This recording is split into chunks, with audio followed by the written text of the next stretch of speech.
ଥରେ କ'ଣ ହୋଇଛି, ଜଣେ ଅତିଥି ତାଙ୍କ ବନ୍ଧୁଙ୍କ ଘରକୁ ଆସିଛନ୍ତି। ବନ୍ଧୁ ତାଙ୍କୁ ଆତିଥ୍ୟ ଦେଇଛନ୍ତି।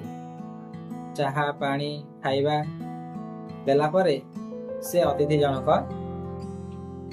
ଏମିତି ବସିଲା ପରି ବସିଛନ୍ତି। କିଛି ସମୟ ପରେ ତାଙ୍କୁ ନିଦ ଆସିଯାଇଛି। ସେ ସେଇଠି ଶୋଇପଡ଼ିଲେ। ଏଭଳି ଦେଖି ବନ୍ଧୁ ଜଣକ କହିଲେ, ଭାଇ ଉଠ। ସେ କହିଲେ, କ'ଣ ହେଲା? ନାଇଁ, ଆପଣଙ୍କୁ ନିଦ ହେଲାଣି। ଆପଣ ଯଦି ନିଦ ହଉଛି ତାହେଲେ ଗୋଟେ କାମ କରିଥାନ୍ତେ।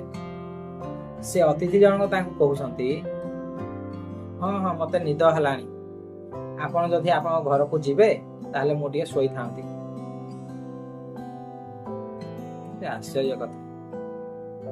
ଠିକ ଏଇଭଳି ବାଂଲାଦେଶୀ ପାକିସ୍ତାନୀ ମାନେ ମଧ୍ୟ ଆମ ଦେଶକୁ କିଛି ସମୟ ପାଇଁ ଆସି ସମ୍ପୂର୍ଣ୍ଣ ଭାବରେ ଦେଶକୁ ନିଜର ଭାବି ବର୍ଷ ବର୍ଷ ଧରି ରହି ଚାଲିଛ। ଆରେ ତମେ ଆସିଥିଲ, ଫେରି ଯାଅ।